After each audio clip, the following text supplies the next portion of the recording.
Abdullah bin Amr bin As, yaitu apabila dia memulai segala sesuatu dia mengucapkan apa? Bismillahirrahmanirrahim. Ya. Nah, kemudian selanjutnya katanya yang kelima, wa iza afrata minhu zamban qala astaghfirullahal azim wa atubu ilaih, yaitu kalau dia berbuat dosa dia mengucapkan apa? Istighfar. Ya. Nah, sekarang keterangannya, wa an Abi Bakrin Siddiq radhiyallahu anhu, dan hadis dari Sayyidina Abi Bakar Abu Bakar Siddiq radhiyallahu an, dari Nabi sallallahu alaihi wasallam, qala, bersabda Nabi, kata Nabi, alaikum bila ilaha illallah wal istighfar. Alaikum, yakni lazimkan oleh kamu, bila ilaha illallah wal istighfar, dengan memperbanyak kalimat la ilaha illallah dan juga kalimat apa? Istighfar. Lazimkan oleh kamu sekalian untuk memperbanyak kalimat la ilaha illallah dan istighfar. Fa'aksiru minhuma, Nabi suruh, maka perbanyaklah oleh kamu sekalian minhuma, daripada keduanya, yaitu daripada la ilaha illallah dan apa? Istighfar. Banyakin loh, kata Nabi, membaca la ilaha illallah dan memperbanyak istighfar. Kenapa? Fa inna iblisa, karena sesungguhnya iblis, qala, berkata dia, iblis ngomong, ahlakun nasi bizunubi wa ahlikuni bila ilaha illallah wal istighfar. Kata iblis ngomong, ahlakun nas, aku binasakan manusia, aku hancurkan manusia, bizunubi, dengan perbuatan dosa. Ya, jadi manusia dihancurkan oleh iblis untuk melakukan dosa. Apapun akan dikerjakan oleh iblis, bagaimana caranya supaya manusia itu terlena dan dia berbuat dosa. Aku akan hancurkan dia. Kata siapa nih? Iblis. Karena memang iblis itu sudah berjanji dia. Iblis itu sudah memproklamirkan dirinya. Ketika iblis dikeluarkan dari surga, kemudian iblis minta kepada Allah. Kata iblis, ya Rabb, dengan keagungan dan kemuliaan Engkau, aku terima Engkau keluarkan aku dari surga. Aku terima, katanya. Dan aku pun terima Engkau masukkan aku ke dalam neraka. Tapi aku minta satu, kata iblis. Apa permintaanmu, kata Allah? Panjangkan umurku sampai hari kiamat. Jadi iblis minta umurnya dia dipanjangin sampai hari kiamat. Kata Allah, untuk apa engkau dipanjangkan seperti itu? Karena aku akan selalu mengganggu dan menggoda daripada anak keturunan Adam agar dia menemani aku di dalam neraka. Jadi emang udah berikrar, dia sudah berjanji ini iblis. Dia dikeluarkan dari surga gara-gara dia tidak mau hormat dan tunduk kepada Adam, sehingga akhirnya dia pun minta panjang umur sampai hari kiamat. Masya Allah. Ya, makanya iblis selalu akan mengganggu kita dan menggoda kita. Nah, Nabi bilang, kata Nabi, alaikum bila ilaha illallah wal istighfar. Lazimkan oleh kamu dengan membaca la ilaha illallah dan juga membaca apa? Istighfar. Bahkan Nabi bilang fa'aksiru minhum, perbanyaklah oleh kamu sekalian daripada dua kalimat itu, yaitu kalimat la ilaha illallah dan istighfar. Kenapa? Fa inna iblisa, karena iblis berkata, kata Nabi, qala, berkata iblis, ahlaktun nasi bizunub, aku akan berusaha untuk menghancurkan manusia Aku akan membinasakan manusia dengan bizunub, dengan perbuatan-perbuatan dosa. Aku akan ganggu dia, aku akan goda dia, aku akan hancurkan dia supaya dia terlena dengan perbuatan dosa. Kata siapa? Iblis. Aku akan hancurkan mereka, manusia, dengan segala macam bentuk perbuatan dosa dan maksiat. Tapi iblis bilang, wa ahlikuni, dan aku ini dihancurkan. Aku ini dihancurkan, kata iblis, bila ilaha illallah wal istighfar. Aku hancur, aku kalah, aku binasa dengan kalimat la ilaha illallah wal istighfar. Iblis akan hancurin kita dengan segala macam bentuk perbuatan maksiat. Bahkan iblis berusaha perbuatan maksiat itu dengan yang indah-indah, ya, dikemas oleh iblis bagaimana caranya supaya orang semuanya melakukan perbuatan apa? Maksiat.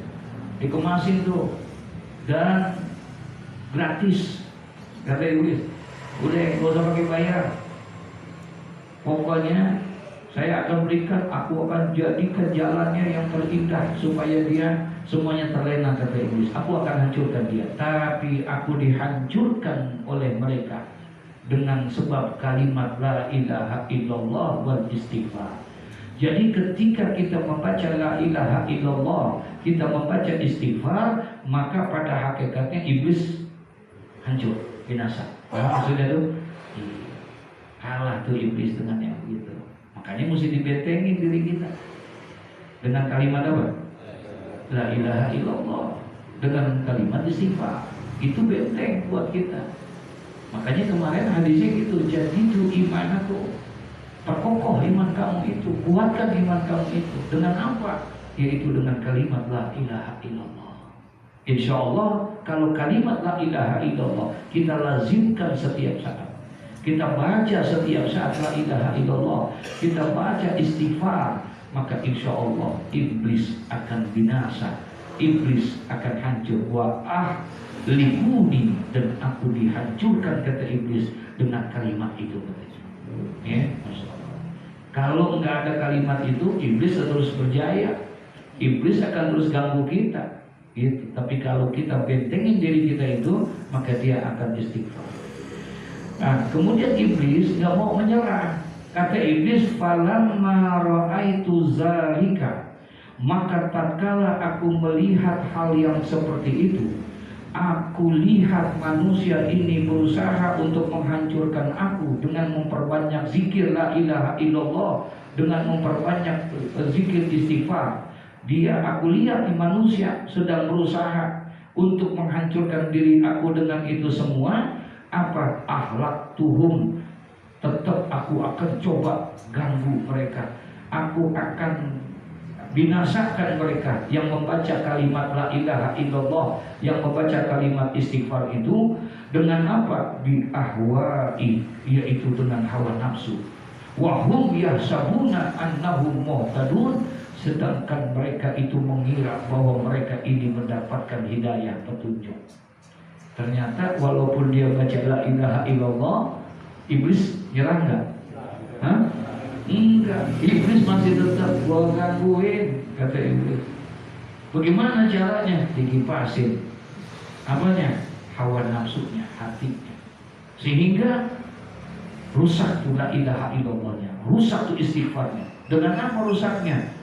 Ada batinnya, ada ujub di dalamnya, ada riya di dalamnya, sehingga la ilaha illallah yang dia baca, istighfar yang dia baca itu mempan gak untuk mengganggu iblis?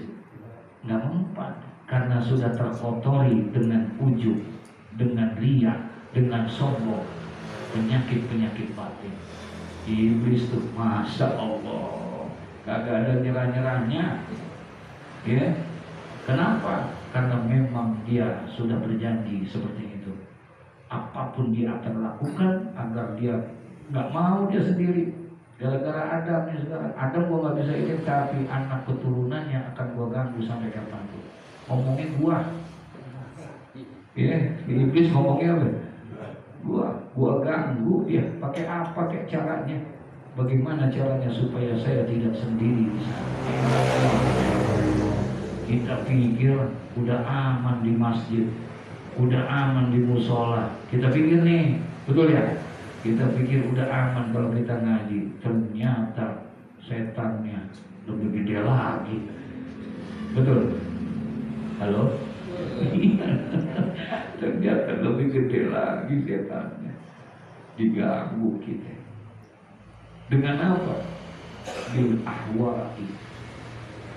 Syahwat kita, hawa nafsu kita, hati kita yang dirusak nanti, dikotorin gitu ya, dengan perkara-perkara yang kita nggak duga, tanpa kita sadari timbul dalam diri kita apa?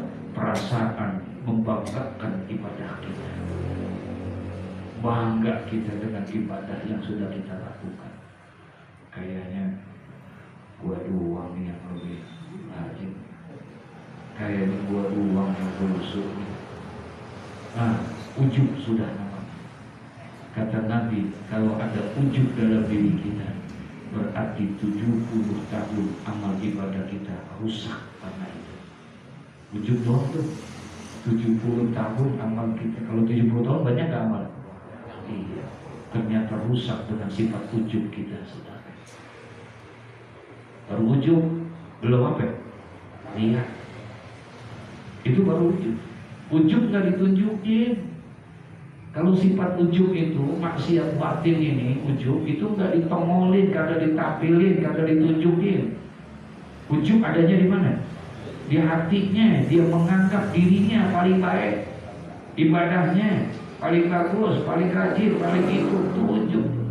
Emang itu yang dikipasin sama setan. Habis gua ganggu sama dia, kalah gua mau bawa dia supaya jangan ngaji, nongkrong aja tuh main judi, ini itu nggak bisa. Kenapa? Kalah gua malah ilaha illallahnya, kalah gua sama istighfarnya. Paham gak maksudnya? Kata iblis nih, tapi apa gua berhenti? Enggak, biarin gua gangguin. Kalau secara zahir gua gangguin nggak bisa, batinnya gua harus sakit. Itu kata Nabi, dirusakin batin kita, hati kita dirusakin sama iblis. Dia bisa nyelinap di dalam hati kita, dia bisa masuk dalam diri kita. Ya, iblis hebatnya. Ya. Nah, kita nggak bisa melihat dia. Kalau dia bisa nggak? Dia bisa melihat kita. Kita nggak bisa melihat dia, tapi dia bisa melihat kita.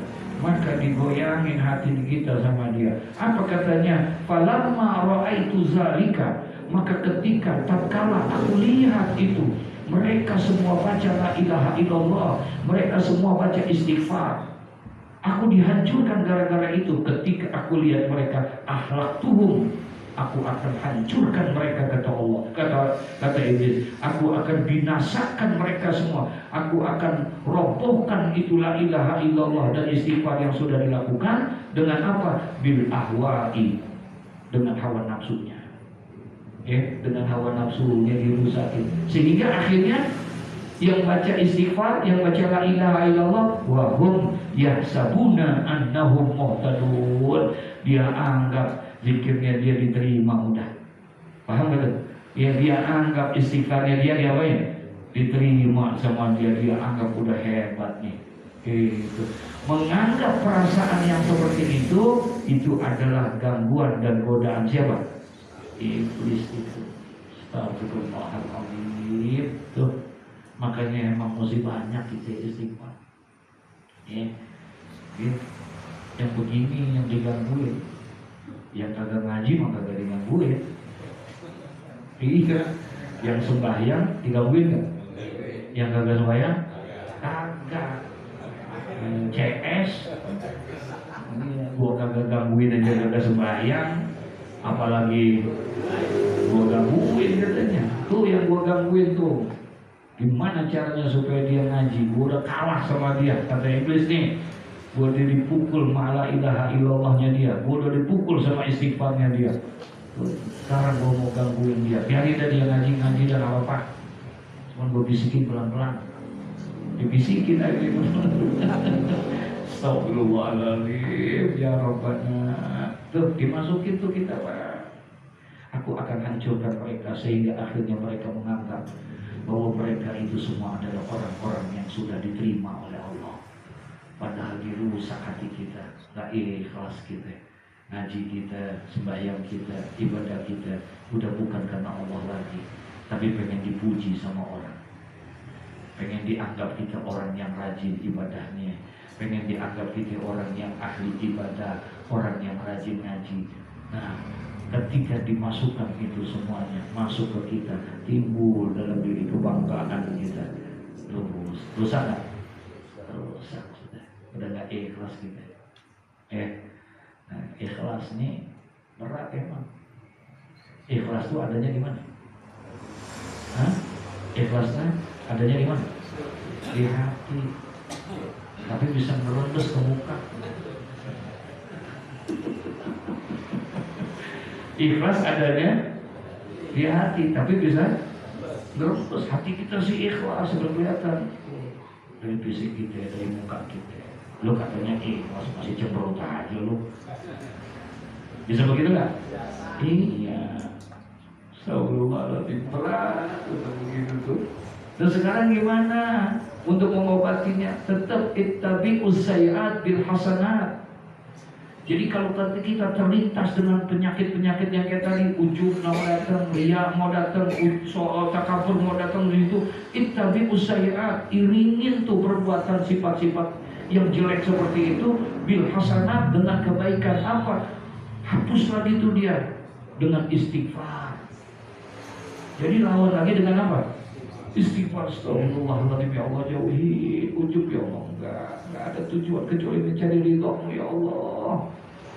Ya hanya itu yang saya harapkan, biar dapat ridho-Mu, yang biar dapat rahmat-Mu, biar dapat ampunan-Mu ya Allah. Saya ngaji ini bukan karena apa-apa, enggak. Kalau buat pinter mah susah ya Allah. Kagak ada, saya kagak kamu itu lah. Ya saya harapin cuma ampunan-Mu ya Allah. Dosa saya udah kebanyakan. Saya mau minta ampun di Baitullah, saya berat ke sono. Mau minta ampun di Padang Arafah berat. Mau minta ampun dengan cara menghafalkan Quran 30 juz kagak mampu. Ya udah biarin dah, datang ngaji dah. Kali aja datang ngaji ini diampunin sebagaimana janji daripada kekasihmu Rasulullah. Barang siapa yang mendatangi daripada majlis-majlis ilmu, maka langkah-langkahnya itu menggugurkan dosa-dosa mereka. Itu doang yang diharapin sama kita. Ya, kalau buat pintar.